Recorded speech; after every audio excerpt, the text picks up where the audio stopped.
This is every mind-blowing creation the community's built in Minecraft. And hey, the YouTube security guard bets that you can't subscribe to the channel before this minecart reaches the top. So to prove them wrong, ride to that sub button down below. It's free and it helps out a ton. Starting with Minecraft. Yeah, no joke. Minecraft inside of Minecraft. As Sam Uri and their team put together, this is a full-scale computer that can play Minecraft inside of the game itself, complete with 8 kilobytes of program memory, 256 bytes of RAM, and a 96 by 64 resolution screen. It's probably not the most beefy version of Minecraft, so don't expect shaders anytime soon, or more than one color, but you can play with a full-scale PlayStation controller. And not to mention that within the game itself, there's actually an impressive amount of things that you can do, including storing items in chests, smelting items in a furnace, and even crafting. I mean, come on, the grass even spreads over time if you let it long enough. There's so much that's possible here, it's really impressive. And the fact that it was done with no command blocks, data packs, or mods, yeah, that's just absurd. Hats off to them.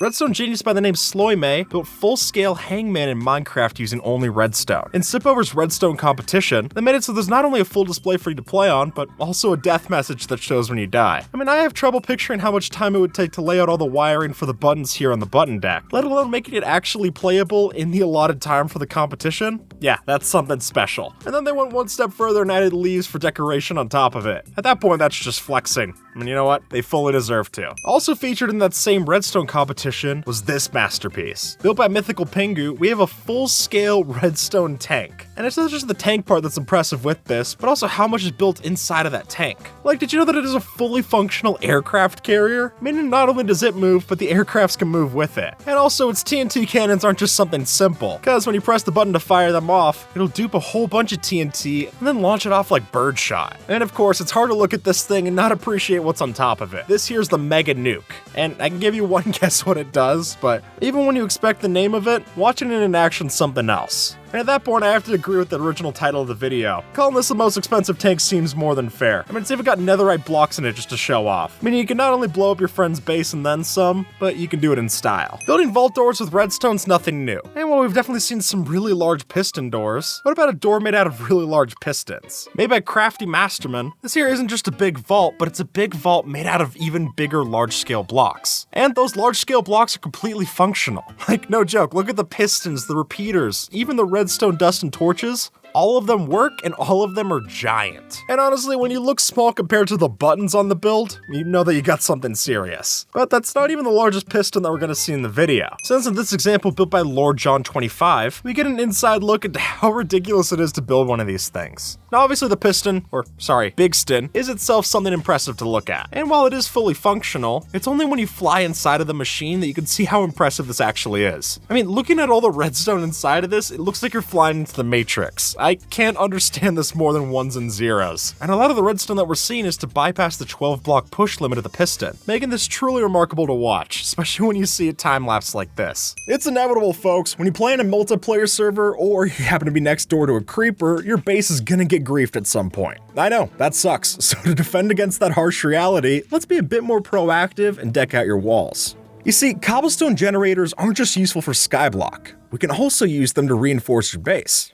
By having cobblestone generators and pistons that are underneath your build, then as a block gets broken, it's only a matter of time before the piston pushes one up and it gets replaced. So whether it's a nuisance's pickaxe or a creeper's explosion, this is at least some way to keep your walls intact. Using flying machines to dig a perimeter is nothing new, and tiny ones like this tunnel blower have become pretty popular. But what Psycraft's built here is something that makes those seem a little small by comparison. And really, to call this quarry giant would be an understatement, since to actually be able to see the whole thing, you need to fly past it in spectator mode. But what this does is exactly what you expect. It'll systematically delete your world line by line. And it doesn't matter if it comes up against water, gravel patches, lava, anything. This monstrosity will take care of them, and then some. So now the only question is, what do you do with this giant hole? Well, you could use it to make an extra fast mob farm, or if you want to make the fastest mob farm possible, then we've got to look at what Victor 40's cooked up. This mob farm, conveniently called the End of Light, is one of the fastest mob farms in Minecraft. And what Victor 40, VK Tech, and IMAMC have done here is make a farm that's not only completely survival friendly, but one that's also capable of getting us 3.1 million items per hour.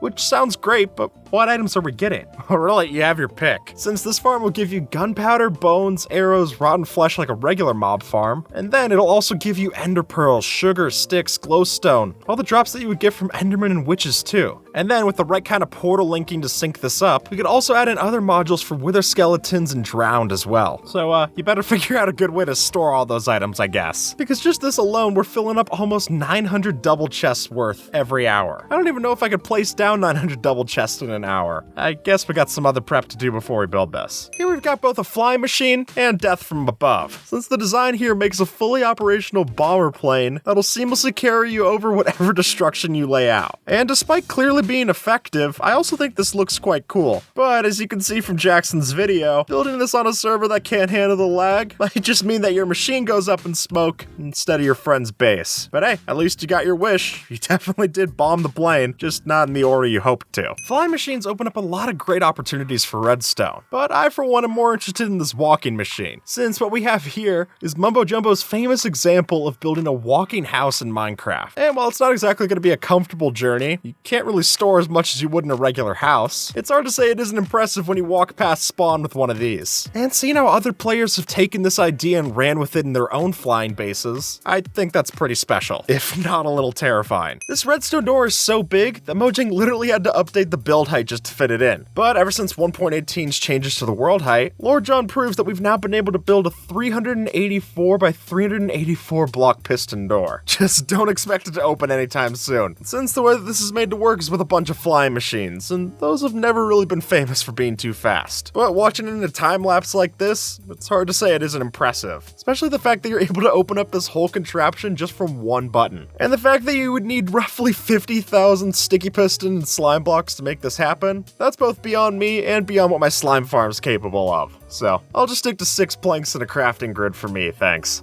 Getting yourself a set of fully enchanted armor is a huge accomplishment, though the phrase fully enchanted is a bit misleading. After all, some enchantments are mutually exclusive, so you're not able to get them all in one set. And that means that most of us late game like to have a couple of different sets to choose from. Perhaps one for nether travel, another for combat, and then a daily walking around set, for example. So instead of keeping all that hard work in the chest, because honestly it should be on display, how about piecing together an armor stand swapper? Then, when you want to wear the set, you can cycle through the stands and get the right gear for the right occasion. This might look confusing from the outside, but the redstone to make it work is actually even more confusing. Though when you put it all together, what we've actually got here is a fully functional spruce tree farm. That's gonna produce you 461,000 logs per hour. Not planks, logs. Designed by the geniuses Floppy Donkey, Hampter, and Activation, which, can I just say, I love the names that you get from Minecraft. Like, the Manhattan Project would seem a lot less intimidating if someone named Floppy Donkey worked on it.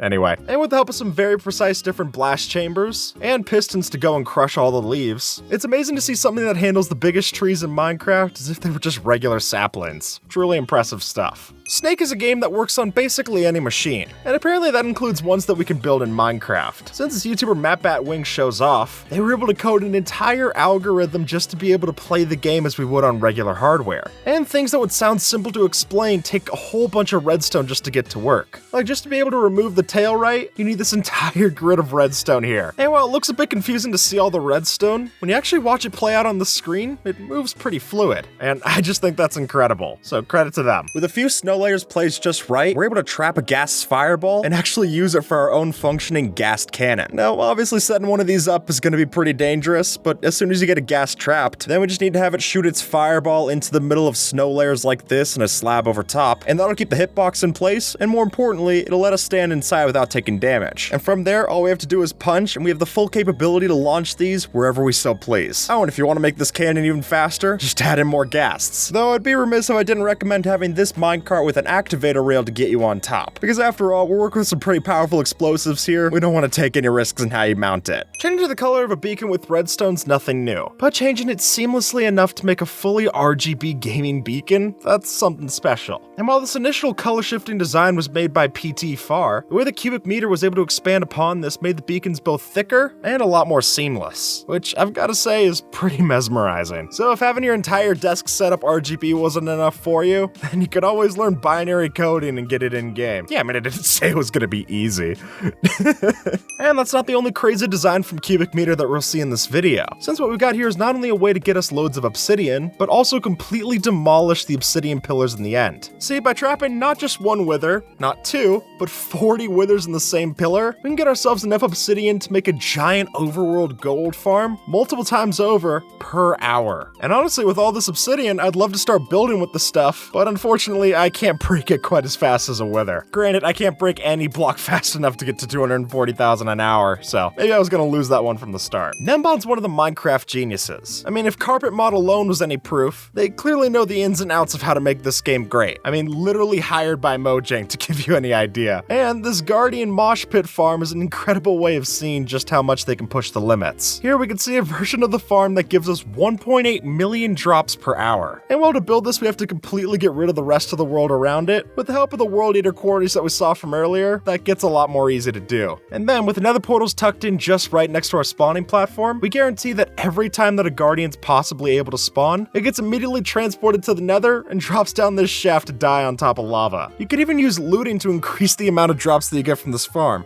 You know, if 1.8 million per hour wasn't enough, I won't judge. And honestly, with all that prismarine, we could use it to build back the ocean monument we had to destroy for this. That way, it might still be gone, but not forgotten. Instead of storing your stuff in a chest, why not store them as physical blocks? Which sounds crazy, but what's even crazier is looking at this little machine that Ilmango built to store over 884,000 of the things. And to me, this looks like the way that Wally stores things, and then moves it down the elevator with fly machines to where it needs to go. And really, just looking at the time lapses of this thing is enough to be satisfying alone. Something about seeing a whole huge wall of blocks moving this way, let's face it, that's just cool. And while I'd personally feel lucky to find 8 diamond ore, let alone 884,000 of them, if I had that amount, I would want to build a system like this just to show them off. If anything, it'd just be cool to collect them all up and then use a fortune pickaxe. Normally in the game, we're farming either mobs or items, but this design by Rayworks on Prototech farms lightning. And you might wonder, what's the point of using something like this as opposed to this channeling trident generator that we've shown off in the past? But the real reason is that when you manipulate the RNG just like this, we're not actually farming lightning, but rather we're farming what we get from the lightning, which is skeleton horse traps. And so in old versions of the game, it's possible to make this entire design to completely turn the random number generation into something that we actually control, therefore guaranteeing that we're getting skeleton horse traps only in this area, giving us a skeleton horse farm and a lot of noise too. Killing one wither's a tough task, especially if you're in Bedrock Edition, but killing 72,000 of them in the next hour is going to seem a bit more impressive. And the way we're able to do this is through this design laid out by Purplers. Here we've not only got a pipeline that's able to automatically make the withers, but then also automatically kill them in this bedrock chamber. And while they go into this in much better detail in their video, and with a much better accent might I add, I think when you see it all come together in this time lapse of the final product, it's easy to forget that we're even killing something. It just looks that beautiful. But if you wanted to build that RGB beacon design that we had from earlier, this would be a good way to fund it, at least in the Nether Star department. This incredible machine is able to entirely disable hitboxes, and it was built on the most crazy server imaginable. What you might call the EMP or the Immortality machine was built on the 2B2T server, which is the most famous anarchy server for getting basically killed in every way imaginable. And the way this works is that it lags out the game in such a way, including enough to crash the server multiple times, that eventually it lowers the ticks per second so low that we're no longer able to take damage from anything. It's literally impossible to register any action when the game's going this slow. But worth mentioning is that this wouldn't lag out most servers that you tried it on. And the reason it does in this case is because of the specific plugins that Housemaster uses. So as long as you don't do those, you should be fine. You'll also be fine if you don't invite these people to your server and call it anarchy, but I digress. Building a raid farm is one thing, and it actually gets pretty simple. But building the stacking raid farm that we have from Cow King, yeah, that's a different story. And the idea here is that we're going way out into the middle of the ocean, where there's no other possible area for a raid to spawn. So then, when we get the bad omen effect, we're able to control exactly where they're going to be falling down to. And then by keeping both our player and our villagers safe inside of a composter like this, we then set it up in such a way so that the raid center has been moved 96 blocks away from the player. And the reason that 96 blocks is important is that that means that we're able to get the bad omen effect again and again from previously spawned raiders. And then with the help of an armor stand like this so we can use the sweeping edge on enemies, we add in a couple of extra things like a Vex suppressor and some hopper sorters for all the items we're going to be getting, and it's done and ready to give you 200,000 emeralds per hour. And one thing to note is that while this design would work in versions later than 1.17, because of the changes to the raid mechanics in 1.18, there are more in-date designs. But if you're lucky enough to play on 1.16 to 1.17, if you build something like this, you're gonna be having more than a few emerald beacons, let's put it at that. Here's how to kill the Wither in one arrow. You're just gonna need to use a lot of redstone, since what Cubic Meter built here is a machine that's able to use TNT blast to speed up how quickly we shoot an arrow to the point where it's able to do enough damage to instantly kill anything. And what I particularly like about this design versus what we've shown off with the rail cannon in the past is that here it uses the explosion from the Wither in a blast chamber before deleting it with the railgun. And honestly, to do all of this for a redstone competition too, that's even more impressive for me. I can't imagine pulling together anything this impressive ever, let alone during the stress of a competition. Building an elevator in Minecraft's been a concept for about as long as redstone's been around. I mean, let's face it, who really wants to take the stairs? Since with this design by JL2579, we get to see one of the craziest multi-floor piston elevators I've ever seen in the game. And with the ability to call and send the cabin to any floor from any floor, plus being able to select which floor you want to go through with this selection system with the item frame, it's really pretty painless to get to where you want to go. And the way this all works is down to the cobblestone wall and bubble column instant wiring, which when you use observers, you can detect the update, and just like that, we'll be able to get all of our updates sent from any floor instantaneously. And even an explanation doesn't do this justice, so it's a good thing that they show this off in slow motion here in their video. I mean, I've never seen a flying machine ride that's this smooth, so watching one that's made well to this scale,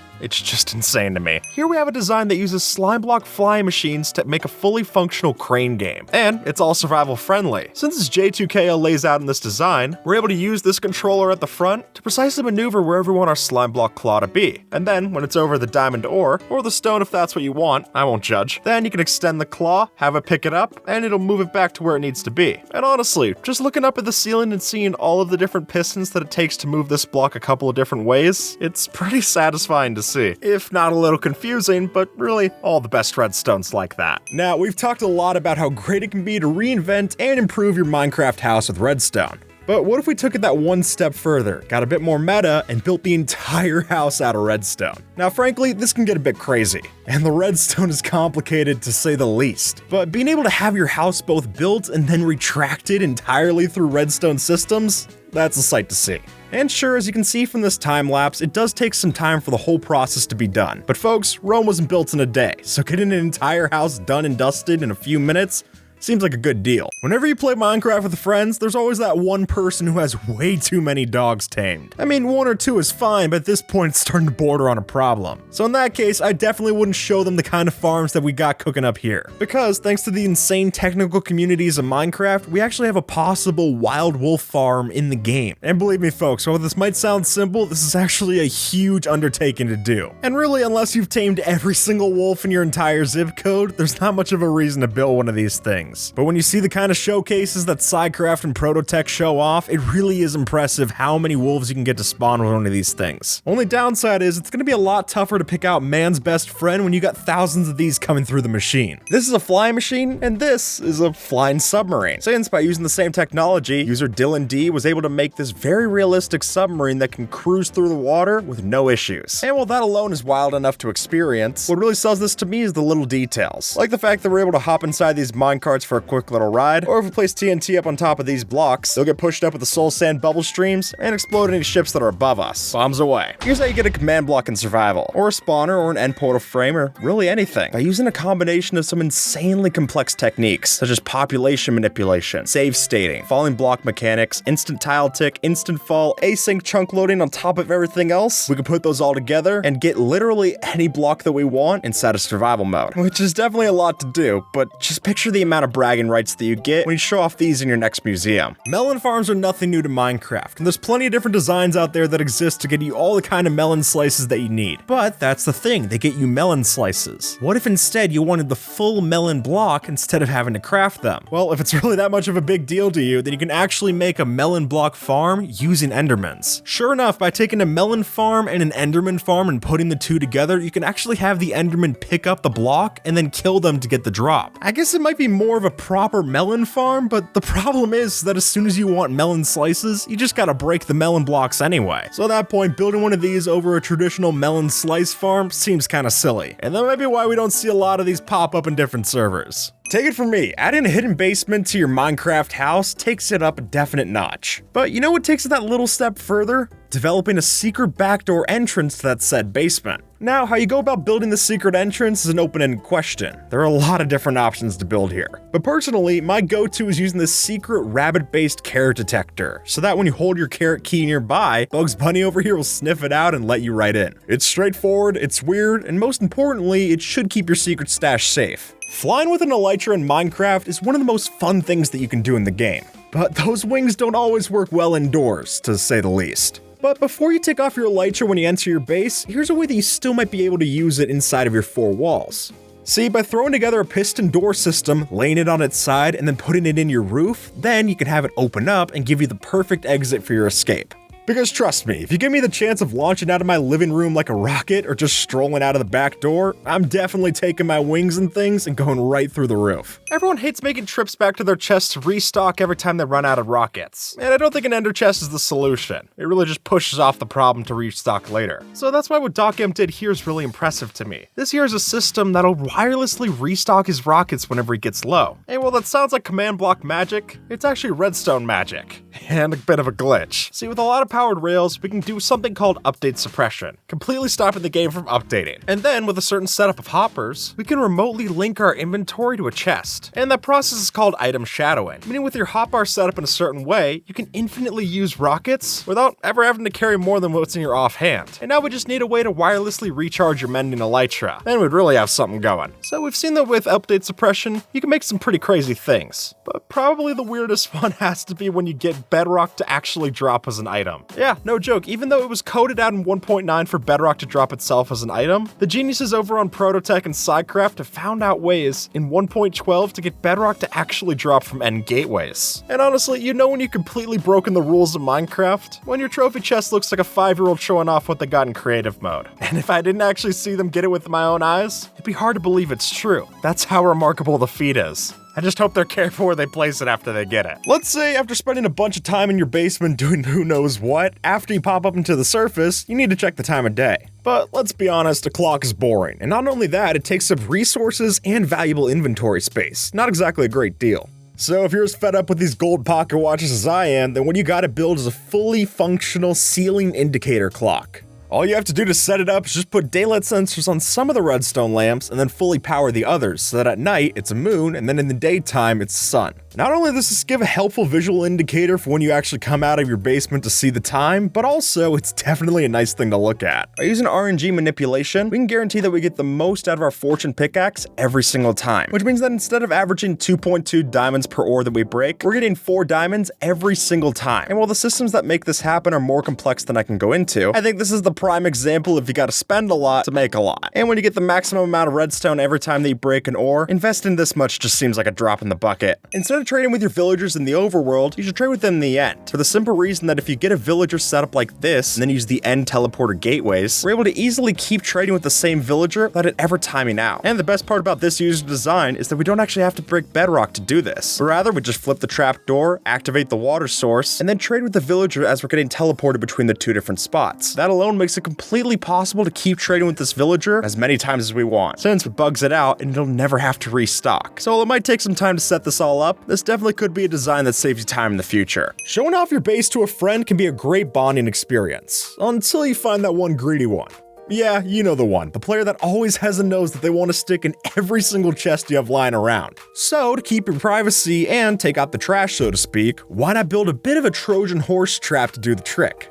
I mean, since they're already opening every chest anyway, it's not your fault if they just happen to find that one trapped chest that'll take them right down to their doom. I trapped 70 wardens in this one area, and the reason is that with all these wardens, no other hostile mobs are going to spawn around us. See, the hostile spawning in Minecraft works off something called a mob cap, which is that after a certain amount of hostile mobs are spawned, the game isn't going to spawn anymore, which means that if we get ourselves enough wardens and then use a note block so that they don't despawn, then we're technically still safe, but nowhere else in the server are more hostile mobs going to spawn. And after you build this, I'd recommend placing a chunk loader and getting immediately out of there, because having 70 wardens in one spot is going to mean 70 mobs that are trying to give you the darkness effect, which if you ask me is 72 many. Everyone loves receiving gifts, so if you're looking to recreate that feeling of Christmas morning 1,000 times over, then you can actually do that by building a fully functional cat gift farm. The way this works is that every time that the player sleeps, the cats will bring gifts to them, whether that's a rabbit's foot, a rabbit hide, string, rotten flesh, feather, raw chicken, phantom membrane, all of these different items. And while I'm not sure how useful most of these are, I'm also not one to deny a present. So if you're looking to just sleep around all day and leave the foraging to your feline friend, this is definitely the way to make it happen. One key thing to know about this farm though is that you do have to own the cat for it to work. But if you make sure that they're your own pet and you leave them standing instead of sitting while you sleep, then sure enough, they are going to give you all the gifts that you need. If what you need is a bunch of junk.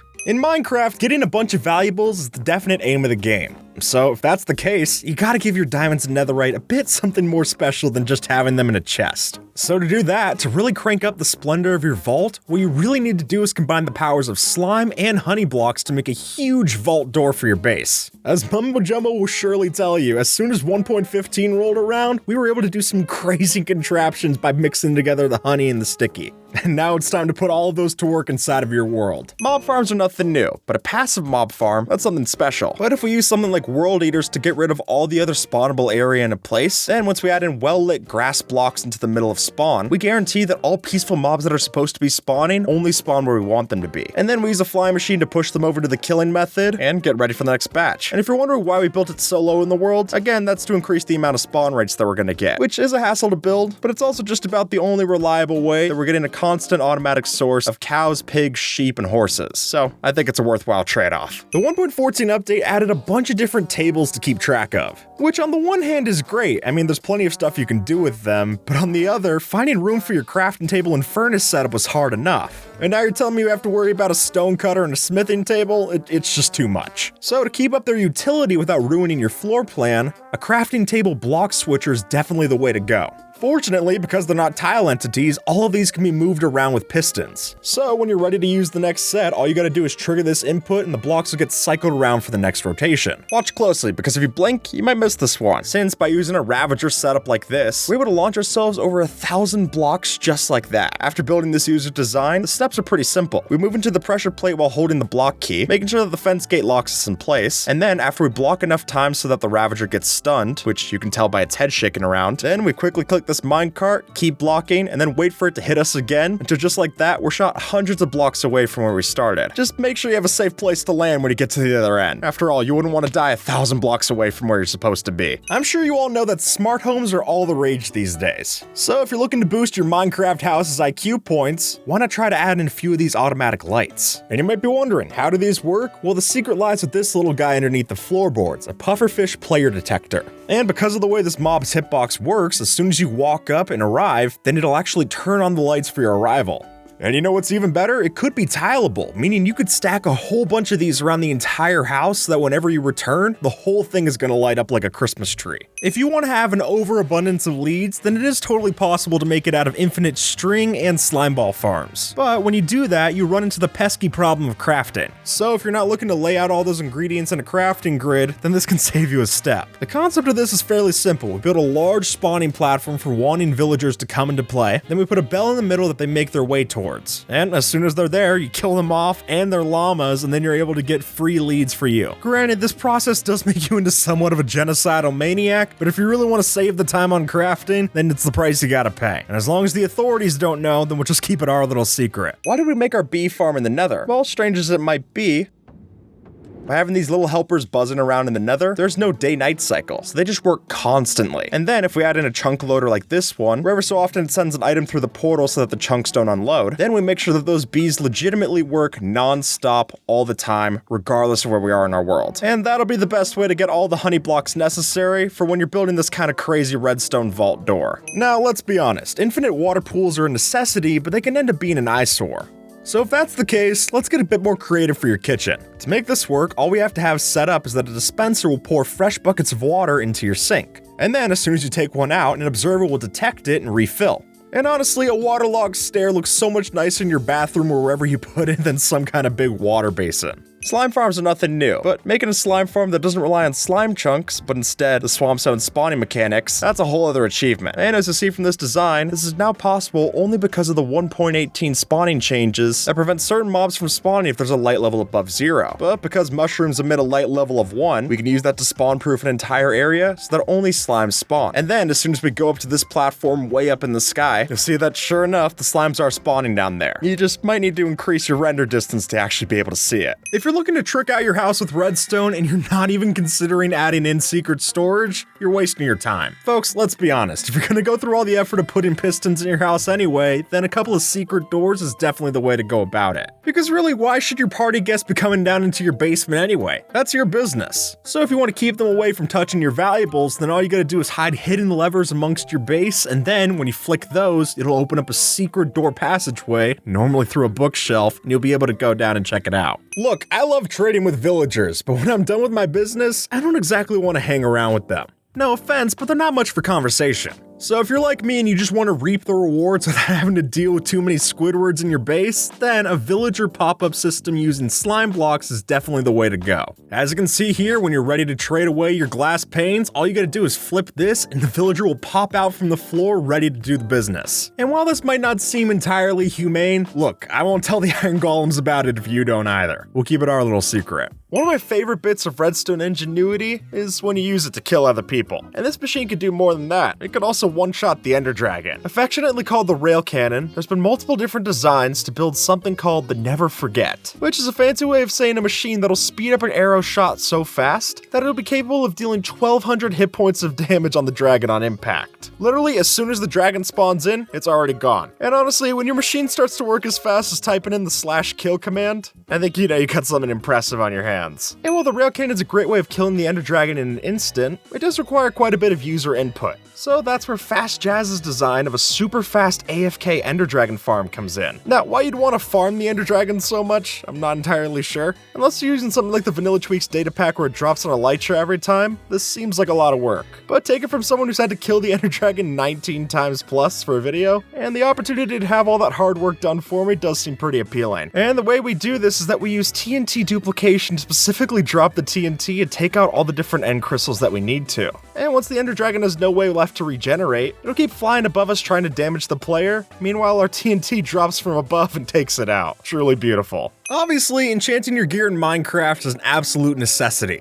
But while there are definitely benefits to the enchantment room, one of them is not going to be the look. So to fix that, how about making an enchantment room that actually reveals itself through the floor? Before we trigger this redstone input, you can clearly see that the top texture of the bookshelves matches pretty well with the oak wooden planks. And then when you're ready to get efficiency 5 on your pickaxe, all you gotta do is flip this and boom, your enchantment room is ready for you to use. And then after you're done with all your work, all you gotta do is flip this switch again and poof, it's gone in an instant. This farm can produce over 1 million items per hour, which is a ridiculous number to wrap your head around. But through the help of glitched portals and update suppression, it's possible to get enough hoglins spawning through to the overworld that we get over 1,500 double chests worth of cooked pork every single hour. And I'm hungry, but that should be enough to even feed me. And if we go over to the nether side, you'll see that we have a row of glitched portals like this that make sure that every time that a hoglin spawns, it comes over to our overworld and gets cooked for our dining pleasure. But trust me, that makes it sound a lot simpler than it is to set up. I feel like potions are an often underused part of Minecraft. I mean, when you look at how some of these effects work, they can definitely pay off, but most of us don't want to go through the trouble of brewing.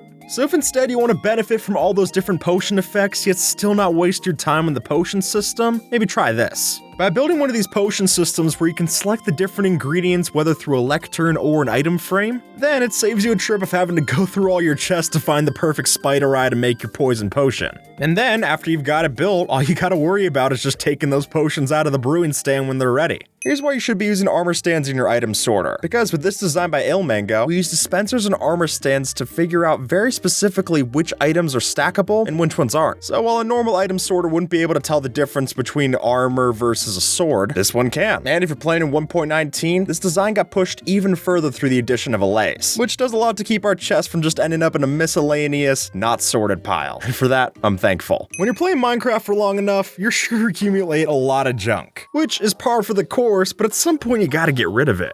And while stashing it in a forgotten chest or throwing it into fire is a nice way to go about it, no folks, what you need instead is a bouncy trash can using slime blocks. The way it works is simple. You place your items on the floor, you hit this button, and boom, they will bounce right up into the sky and get burnt to a crisp. Is it satisfying? Oh, absolutely. But just make sure you don't get too close to the trash chute. Instead of a minecart track like this, try this instead. With the way that minecart's rails work, we can manipulate the physics in such a way so that when we get pushed by a piston, we actually end up going extremely fast on this line of rails. Sure, the end result does cost a lot of redstone, but when you see the kind of speeds that we're able to output here, I think that quickly makes it worth it. And plus, there's even different piston bolt designs that'll let us go upwards, diagonally, or even move mobs around as well. And that would be the reason why many technical Minecraft players use this as their go-to way to travel thousands of blocks in between their builds, especially when it works in the nether. This is a nether portal, and this is a Pether Nordal. What's even weirder is that this is all possible in survival, and we get things like a half a wooden door, a half a bed, or some stuff that's even weirder. And while there are so many cool results that you can get out of this, I'd only recommend trying it using carpet mods, update suppression, crash fix, because otherwise you might just lose your world to a loop where it constantly crashes over and over. And something tells me that no matter how cool these things are, that just isn't worth it. With the advent of the 1.16 update, all of a sudden, now we had a new fire color to play around with. Sure, while you could just put a flint and steel on any kind of block and get a red flame, if you happen to do it on a soul sand or soul soil, now you're getting blue fire instead. It's a pretty cool feature, and it definitely can help out depending on what color palette you got going on for your base. Or say that maybe you want to switch between the two. Well, no worries. Putting together a switch system like this, we can have pistons move it at the flick of a lever to change it from regular fire right over to the soul variant. So whether you're looking to feel at home in the nether or home for the holidays, you can change your fireplace up just like this, and it's really not that much of a hassle. I'm sure plenty of you already know that a super smelter is a great staple to have in your house, but most of the time, they're not exactly a looker. So if you want to keep a bit of that mystery and not know how the sausage gets made, then you can actually build this, which is a hidden furnace array system. All that we have to see is the 3 chests on top. All it takes is a system of hoppers and droppers, and you can get all of the cooking done right out of sight. And then when your ores or food is done smelting, it'll be delivered to you right fresh in that chest up top. And with that, folks, YouTube thinks that you might like this video, so see if they're right and have a good one, alright?